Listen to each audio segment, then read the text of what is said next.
Napoleon's first military concern on return from the Russian fiasco was the war in Spain. From this theater the news was mixed. In the short term the situation was satisfactory, but long term there were worrying trends. In Madrid, King Joseph was reduced to raising money on his estates because of the dire shortage of funds, but he was still unable to command the obedience of those nominally on his side. When Napoleon sent him 0 francs in gold bullion, one of the French field commanders intercepted the convoy and requisitioned 120,000 francs to pay the troops under his command. 1812 was the year when both Joseph and Wellington were appointed commanders-in-chief of their respective forces. In Wellington's case this resulted in a cohesive military force. In Joseph's case it changed nothing, for the marshals continued to behave like provincial satraps and take notice of their king only when they chose to. Wellington's strategy for 1812 was to strike at Marmont and the army of Portugal, with the intention of forcing Soult to abandon southern Spain. His intelligence sources revealed that Suchet, with 60,000 men in Aragon and Catalonia, never had the slightest interest in supporting his fellow marshals. Most of Soult's 54,000 men in the south were engaged on the siege of Cadiz. Joubert's 8,000 in Madrid had their hands full with partisans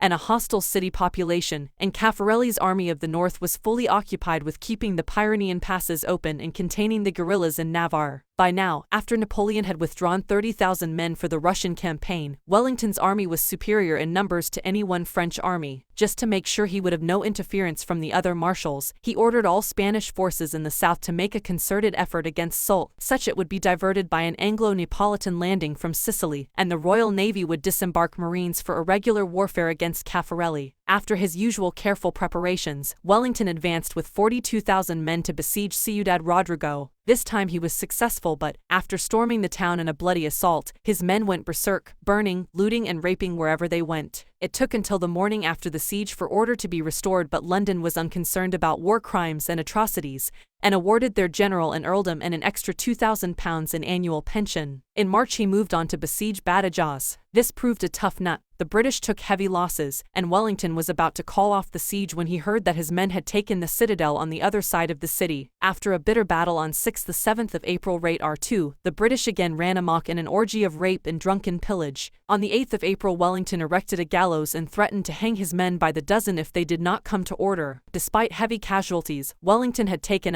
0 prisoners and demonstrated to his own satisfaction that he could proceed to destroy French armies piecemeal. The siege had lasted a month, but none of the marshals, and especially not Soult who was nearest, had come to the aid of Badajoz. With the strategic advantage, Wellington now proceeded to invade the heartland of Spain. He held the whip hand, especially as Marmont's forces, in obedience to explicit orders from the emperor, were strung out in a huge arc stretching from Oviedo in the Asturias to Avila and the Guadaramas. Wellington and Marmont circled each other warily at first, then the marshal withdrew, leaving the British free to take Salamanca. Wellington then set off into Leon after the French, but Marmont doubled back, trying to beat the enemy to Salamanca. Marmont's strategy was clear: to keep Wellington forever doubling back to Portugal by hooking round his right and forcing him west. But in moving southwest towards Ciudad Rodrigo, Marmont mistook Wellington's main army for a baggage train and concluded that the British were retreating. He sent his divisions west to continue the hooking maneuver, leaving his army strung out with a weak center. Wellington attacked there and was able to destroy Marmont's army systematically, division after division. There could be no doubting the scale of the victory. The British lost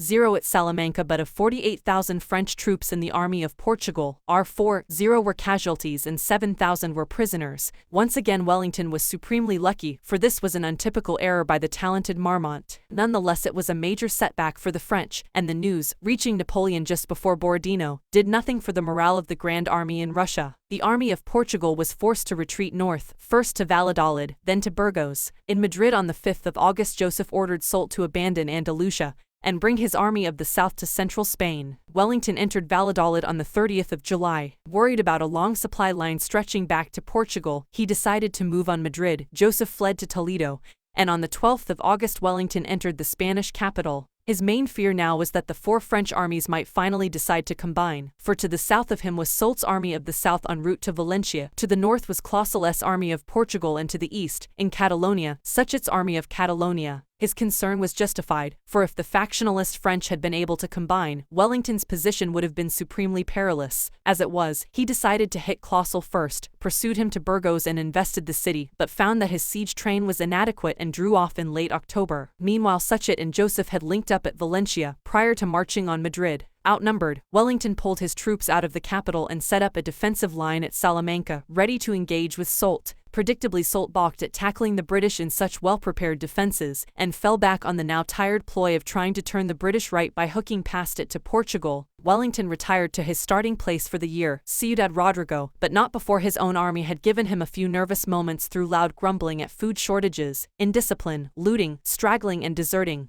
In the snow and rain of Ciudad Rodrigo, the year's peninsular campaign petered out. For his exploit at Salamanca, Wellington was made a Marquess, but there was criticism in London for his failure to take Burgos or retreat to Portugal. Nevertheless, Napoleon was depressed that none of his peninsular marshals had yet been able to beat this sepoy general, and that Wellington now held the strategic advantage through having forced Soult out of Andalusia. In addition to the Spanish ulcer was the papal headache. The struggle with the Pope had gone into abeyance during the Russian campaign, but in the summer of 1812 Napoleon ordered Pius moved from Savona to Fontainebleau. Immediately on return from the icy nightmare, the emperor went in person to Fontainebleau to negotiate a new concordat, in which Napoleon retreated from his hardline position and allowed the Pope to have unimpeded access to his cardinals. But no sooner did the Black Cardinals arrive in Fontainebleau than they persuaded Pius that the new concordat was a mistake. Pius loftily informed Napoleon that he was withdrawing his signature. Enraged at this treachery, Napoleon ordered a new round of arrests and conscriptions of priests and seminarists. At this, even the venal Cardinal Fesch cried, "Hold! Enough!" After an acrimonious meeting, Napoleon banished his uncle from Paris and confined him to his see. At his archbishop's palace in Lyons, Fesch supported the Catholic resistance to the emperor and laid the foundations for the reactionary post-1815 French church. But, being Fesch, he did not abate his love of money and luxury one whit. Yet both Spain and the papacy were subplots to the great drama beginning to unfold in Germany. After Murat's craven departure, Eugene de Beauharnais had done his best to stem the Russian advance, but by mid-January they were over the Vistula, and on the 7th of February they occupied Warsaw. The sheer numbers of Russians meant they could outflank any defensive position, so that Eugene was forced back from the Oder to the Elbe. An even more sinister development was the Convention of Torringen of the 31st of December 1812, when the Prussian General York, whose corps had been part of the French army, went over to the Russians. Eastern Prussia rose in support and the movement spread to Silesia and Brandenburg. On the 28th of February 1813, under pressure of fervently nationalistic public opinion, a reluctant Frederick William signed an alliance with the Tsar to pursue a holy war against the French. The Kaiser really had little choice, for the Russian hordes swept into Berlin. On the 13th of March 1813, Prussia declared war and put an army of 80,000 into the field.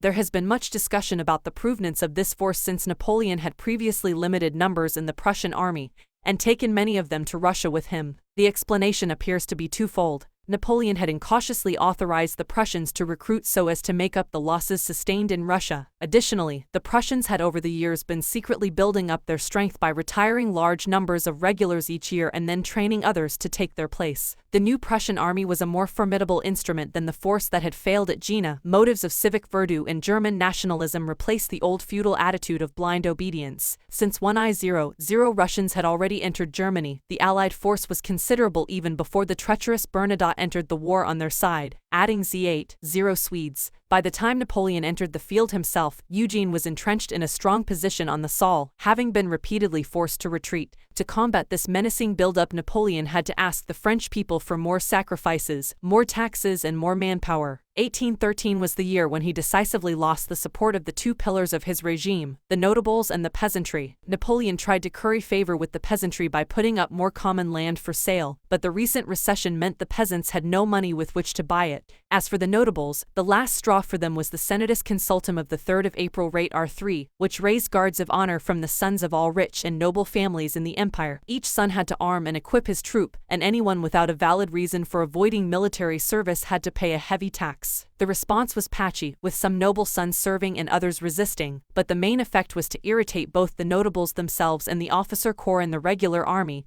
who resented the intrusion of the new upstarts. This device was just one of many Napoleon employed in a desperate bid to raise the numbers needed to hold the Russians and Prussians at bay. His problem was that conscription demands had grown steeper over the years, whereas in the years R807 the average call-up total was 78,700, from February R808 January R809 alone 240,000 men were drafted. From then until rate RZ another 396,000 were drafted, mainly for service in Spain. Men were increasingly taken from age groups that had been previously balloted or were underage. In addition to the current crop, military service also became harder to avoid, as its administration was taken out of the hands of local authorities. The right to use substitutes was restricted, the demand for a minimum height was waived, and efforts were made to end exemptions for married men. Resistance to conscription reached unprecedented levels in rate RZR3. Draft dodgers often joined the large gangs of deserters who roamed the hillsides in a life of petty crime, and in the north these bands became genuine primitive rebels as their resistance took on a coating of political consciousness. Often these groups enjoyed widespread local support, from priests, peasants and even prefects who, aware how high the tide of local feeling was running, would keep the deserters informed of army search parties.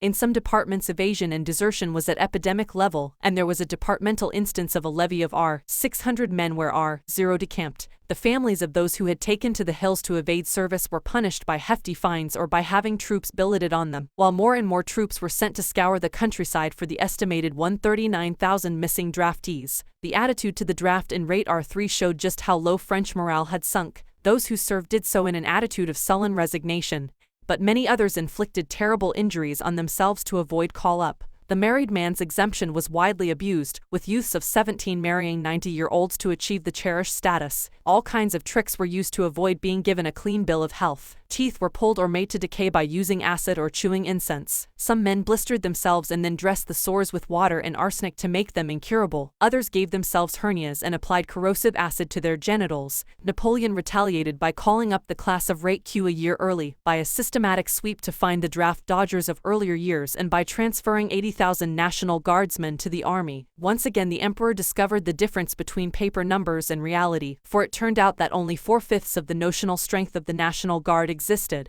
Napoleon's overall aim was to recruit 650,000 new soldiers by mid-rate R3, with the 137,000 conscripts just completing training, and the transferred National Guardsmen he had less than a third of the total. He therefore called up the class of 1814 in February rate R3, and demanded fresh troops from Germany and Italy. Mounted gendarmes were turned into cavalry and 20,000 sailors were retreated into the army. By also calling up 100,000 conscripts of R809, R810, 18RR and rate R2 he somehow levied 350,000 men for the R813 campaign. Further calls in April, August and October, including a levy on the rate R5 class, produced another 160,000 by the end of the year. But the caliber of the new army was poor at every level, especially the officers. The top-class officers of the Grand Army of the Golden Age were mostly dead, since good officers led from the front, and the emperor suffered mightily from a shortage of mounts for his cavalry, since 250,000 had perished in Russia and most of the horse-rearing areas of Eastern Europe were by now in enemy hands. Lack of horses meant that Napoleon would fight the R813 campaign, in effect, with one hand tied between his back, as he could neither gather intelligence efficiently nor pursue a defeated enemy. Napoleon's original strategy for 1813 had been to retake Berlin and fight the campaign between the Elbe and the Oder, using the fortresses of Torgau, Wittenberg, Magdeburg and Hamburg as pivots. This would enable him to relieve the 150,000 French troops bottled up in the Vistula fortresses, Danzig, Thorn and Modlin, thus forcing Prussia out of the war and turning Kutuzov's flank. But Josephine's unfortunate son was constantly outflanked, to Napoleon's disgust, especially when Eugene abandoned Hamburg and concentrated at Dresden. In any case, this initial Bonaparte conception required an army of 300,000 seasoned troops which the emperor did not possess. At a pinch he could have put that number of raw levies in the field, but how would they stand up against Kutuzov's veterans? And what of the Confederation of the Rhine? Would Saxony and Bavaria remain loyal? After some dithering, the German allies reluctantly threw in their lot with the French. Napoleon's initial moves in the campaign were fumbling. He sent word to Eugene that Hamburg was more important than Dresden, so Eugene pulled out and occupied Magdeburg instead, leaving Field Marshal Blücher and the Prussians to enter Dresden. Napoleon then announced his battle plan: to open the offensive in May, retake Danzig and then throw the enemy back behind the Vistula. He therefore moved to link with Eugene so that he would have Rs. 0 men on the Saal. He then intended to advance on Dresden via Leipzig, seize the Elbe crossings in the Allied rear and so cut them off from Berlin and Silesia. With any luck, this would lead to a battle and a quick victory. The revised plan did not mean that the emperor had lost sight of his grand strategy in the north, but he needed a triumph in the south to retrieve his own reputation, restore morale in his army and dissuade the waverers in the Confederation of the Rhine. He spent much of March in painstaking preparations and pepping up the confidence of the marshals, from whom there was much muttering to the effect that the emperor was over the hill as a military commander, and now listened to court sycophants rather than them. A litany of complaints contained the following. The emperor rarely visited battlefields anymore, issued vague and impenetrable orders, and showed no concern for the increasing indiscipline and looting that was making the Grand Army a byword for pillage and alienating support continent-wide. Informed of these canards, Napoleon decided to underline the fact that the marshals owed all their wealth and prosperity to him. Pointedly, he created a new title for Ney, whose proper mark was as an unimaginative corps commander. The bravest of the brave was now dubbed Prince of the Muscova, with a month's leave and a further annuity of 800,000 francs a year. On Rs. April rate R3, Napoleon left St. Cloud, reached Mainz 2 days later and stayed there for a week, working on details of the campaign. Ney's 3 corps had a strength of 45,000, Marmont's VI Corps 25,000, while the depleted IV Corps under Bertrand and 12 Corps under Oudinot together barely mustered 36,000. The Guard had been brought up to a strength of Rs. 0. Additionally, the Emperor could call on Devout's I Corps, 2 corps and units from V8 and XI Corps, plus Sebastiani's 14,000 cavalry. His main worry was the severe shortage of horses, which deprived him of an effective cavalry arm, but he comforted himself with the thought that the Allies were overconfident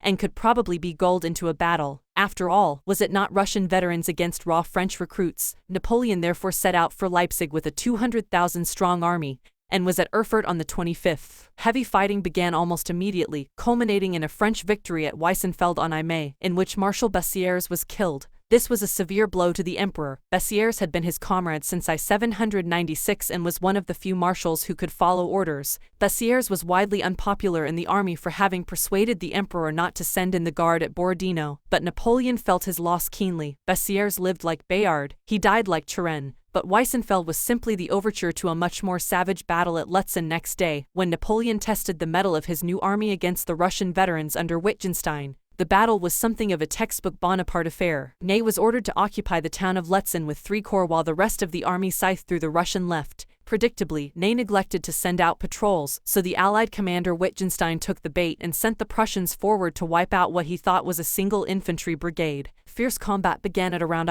45 a.m., and Blücher nearly achieved complete surprise against Ney, but the Allies in turn had seriously underestimated the strength of their enemy. Nevertheless, when Napoleon reached the battlefield at about 2:30 p.m. he found things going badly. At great personal risk he rode among the demoralized 3 corps and got them back into fighting trim. He then stiffened Ney's defenses with VI Corps, set the Prince of the Muscova's only friend among the marshals, MacDonald, to threaten the Russian right with IX Corps and began probing on the left with Bertrand. Both Wittgenstein and York behaved obtusely and fell for all the emperor's ruses. York refused to heed advice from Tsar Alexander and committed his reserves at 4 p.m. They gained early success, but were then driven back by the Young Guard and a revitalized 3 corps. At 5:30 p.m., with the outflanking units of MacDonald and Marmont in place, Napoleon gave the signal for a general assault. 70 cannon were moved up to point-blank range and both young and old guards began advancing. Marmont and Bertrand swept in from the right and MacDonald from the left. The Allied line began to buckle. By dusk both MacDonald and Bertrand had completed the necessary prelude to encirclement,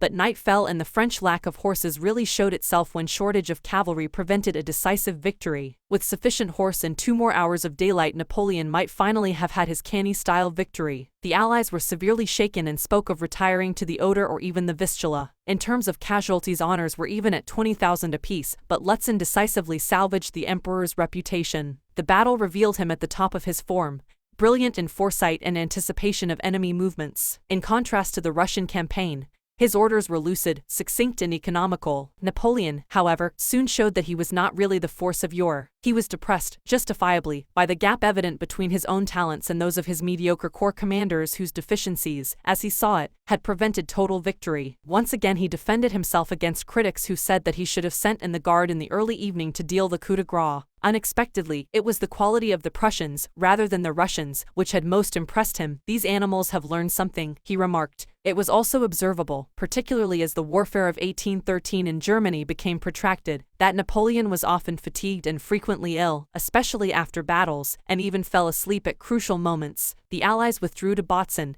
there to receive 3,000 Russian reinforcements under Barclay de Tolly. On the 4th of May Napoleon split his army in two, sending half north under Ney to incorporate the army of Saxony as 7 corps, advance on Berlin and perhaps force the Russians into suing for a separate peace. The rest of Ney's forces were to pursue Wittgenstein while to General Lauriston, and V Corps fell the task of maintaining communication between the divided army of the Elbe. Learning of Metternich's intrigues to suborn the Confederation of the Rhine and fearing that Austria would soon join a league of 3 emperors against him, Napoleon sent Eugene back to Italy to distract the Austrians there. The overall plan now was that a divided French army, with a northern wing of 8 seconds, 0 under Ney, Victor, Rainier and Sebastiani threatening Berlin, and a southern wing under Napoleon himself aiming at Dresden, would force the Prussians to detach themselves from their Russian allies, so that Napoleon could defeat them piecemeal. Unfortunately for best-laid Bonapartist plans, the Allies did not split their forces but simply withdrew over the Elbe to Bautzen where they intended to stand and fight again. They quit Dresden on the 8th of May but neglected to blow up the bridges behind them. By the 8th of May Napoleon was in possession of Dresden and 2 days later had secured 2 bridgeheads on the east bank.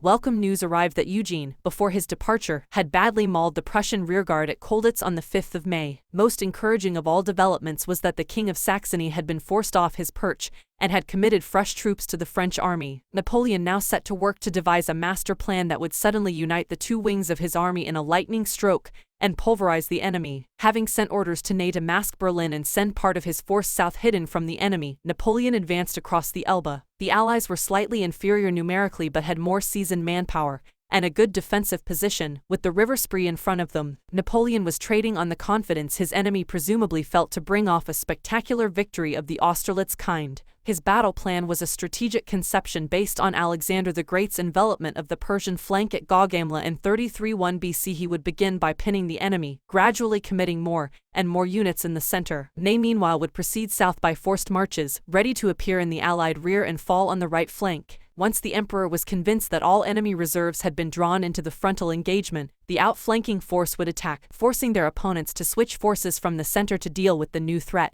The French reserves would then deliver the coup de grace in the center. Had the plan worked out, Bautzen would have been in the Pantheon along with Friedland, Jena and Marengo. But, apart from his old fault of issuing imprecisely worded orders, Napoleon did not really have the generals for the job. This was a conception that required the skills of the late and lamented Lannes, of Messina who was back in Spain, or of Devout who was on the lower Elbe. Instead, Napoleon had to use his worst marshals, Soult, Ney and MacDonald. Ney once again proved incapable of following orders. Instead of leaving a holding force at Berlin, he marched south with his entire army. He then failed to implement the clear order to wheel to the east of Bautzen to cut off the Allied retreat. On the 19th of May Napoleon drew up his forces in battle order. Bertrand was on the left, Oudenot on the right, Marmont and MacDonald in the center, with Soult's corps and the Guard in reserve. The initial French aim was to seize the village of Hochkirch and to wear out the enemy in the center while Ney completed his outflanking movement on the right. Bertrand would then move across to deliver the knockout blow, but Ney sent word that he would not be in position by the 19th. Napoleon therefore opted for a slugging match on the Tuath, hoping to lull the enemy before the envelopment on the Tuaresti. Facing him were the Prussians under Blücher and the Russians under Tsar Alexander. Their battle plans were almost the mirror image of Napoleon's, since they intended to mass their attack on the French left and expected the main onslaught from the Grand Army to come on their own left, where they kept their reserves. Battle commenced on the 20th of May. After a cannonade from the French, their sappers bridged the Spree and the frontal assault by 3 French corps went well. Oudenot's corps performed valiantly on the right, reinforcing the Allied idea that their left was the real target. By nightfall everything had gone largely to plan and the French were in possession of Bautzen, but it soon became clear that Ney had bungled his part of the operation. Improvising swiftly, Napoleon ordered Ney to dig in and await the enemy while General Lauriston was detached with a separate task force to try to perform Ney's original task of appearing in the Allied rear. Next morning the Emperor massed Soult's forces and the Guard ready for the knockout blow. Despairing of his original outflanking plan,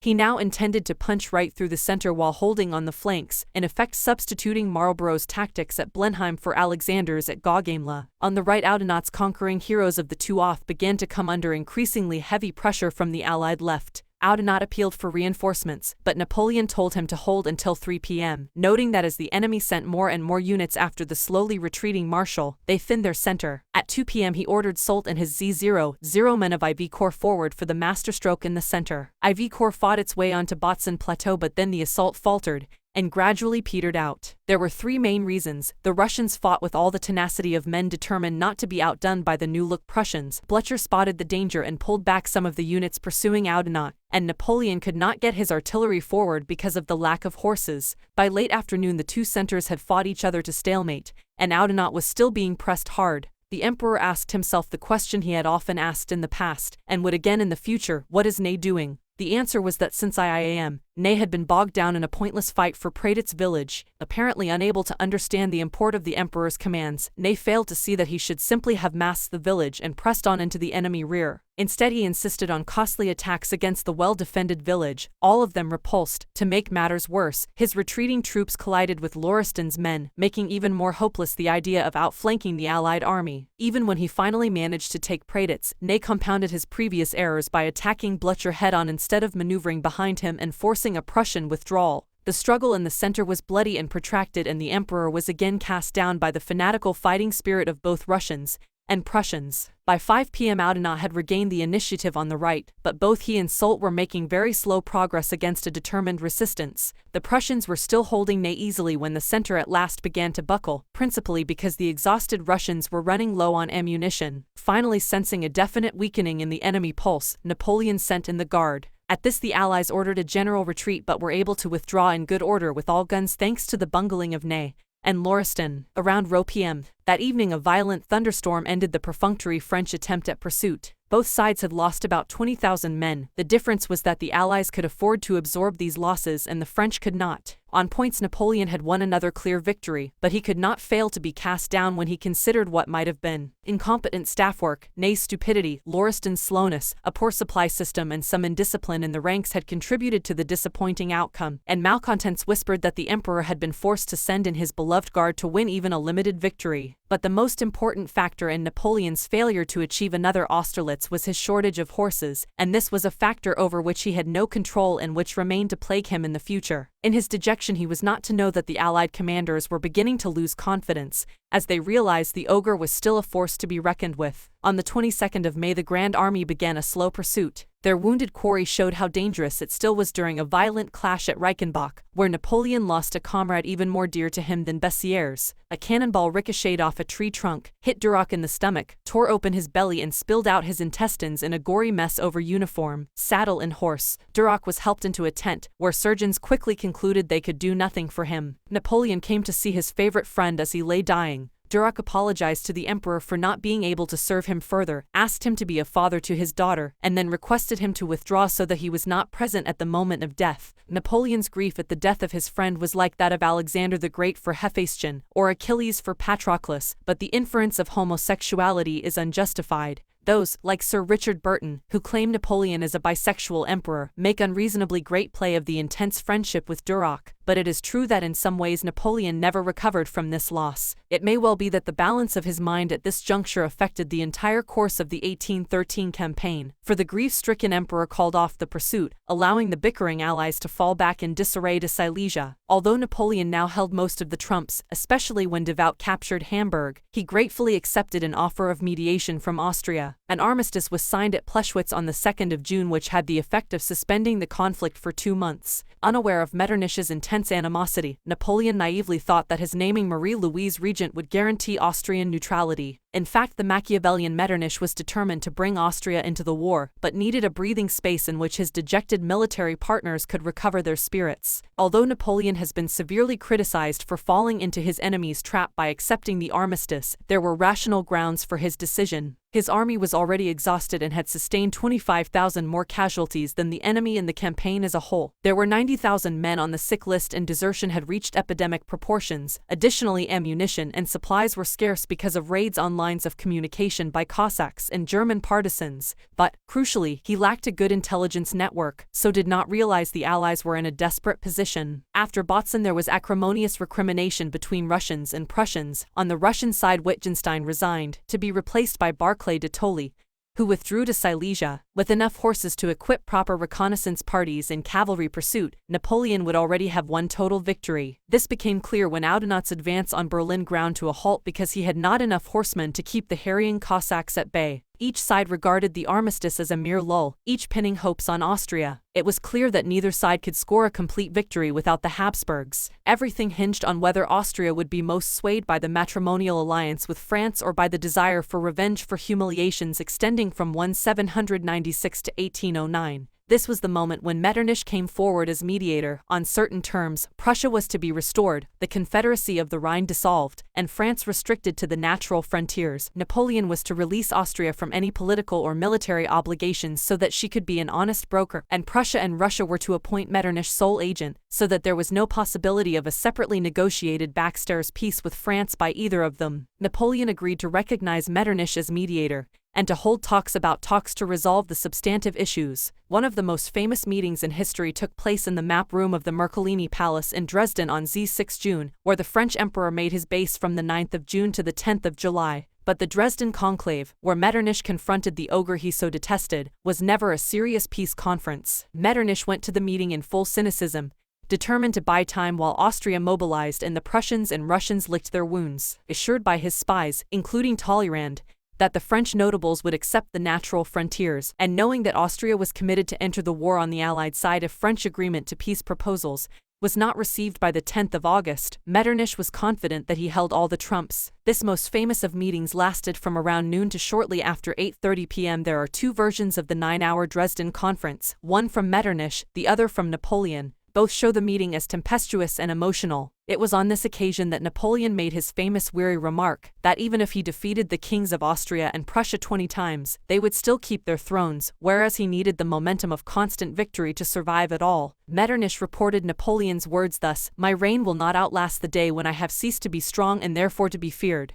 I know how to die, but I shall never cede 1 inch of territory. Your sovereigns, who were born on the throne, can allow themselves to be beaten 20 times and will always return to their capitals. But I cannot do that. I am a self-made soldier." He accused Austria of going over to his enemies under a guise of neutrality, and claimed that, but for Metternich's blundering intervention, he could already have made peace with Prussia and Russia. The so-called mediation was simply an excuse for all three continental ancient regime powers to gang up on him. He upbraided Austria for treachery, naturally not revealing his own intended Machiavellianism, which was to buy Austria off, defeat the other two powers, then turn round and force Austria to disgorge the concession he had made. It was then a question of price. He was prepared to sacrifice Illyria to Austria. Would that be enough? Metternich soon showed he was in no mood to compromise. Grimly he laid out the peace terms. Austria wanted the return of all former provinces in Italy, Russia required the dissolution of the Grand Duchy of Warsaw, and Prussia demanded an end of the Confederacy of the Rhine. These were not so much negotiating overtures as a demand for France's unconditional surrender. Napoleon was being asked to give up all his conquests since 1796, as he gradually realized that Metternich had not come with genuine offers of mediation,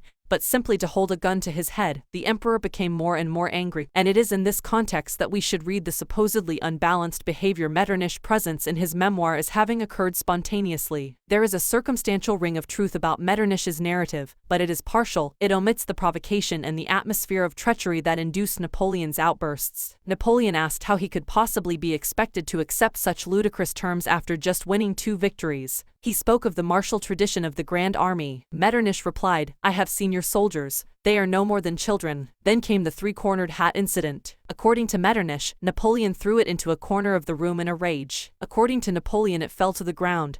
Metternich did not deign to pick it up for him, so in angry contempt he kicked it away from himself. He raged at Metternich, "You know nothing of what goes on in a soldier's mind. I grew up on the field of battle. A man like me cares little for the lives of 1,000,000 men." Metternich replied caustically that he wished the windows and doors of the palace could be thrown open so that all Europe could hear what had just been said. He taunted Napoleon with sacrificing French lives to his own ambition, and mentioned the Russian campaign. The emperor replied that he had lost only 300,000 in Russia, and that less than a tenth were French. He had spared the French by sacrificing Poles and Germans. At this even the icy Metternich lost his composure. "You forget, sire, that you are addressing a German." The meeting quickly descended into a slanging match. "I may lose my throne," Napoleon exclaimed, "but I shall bury the whole world in its ruins." "Sire, you are a lost man," Metternich replied witheringly. Changing tack, Napoleon asked him scornfully how much England had paid him to play Judas. Metternich remained silent. He could scarcely admit that, in addition to the PSC million each Prussia and Austria had been given in the spring, the government in London had set aside a further £1,590,000 worth of supplies for Austria if she joined the Allied side.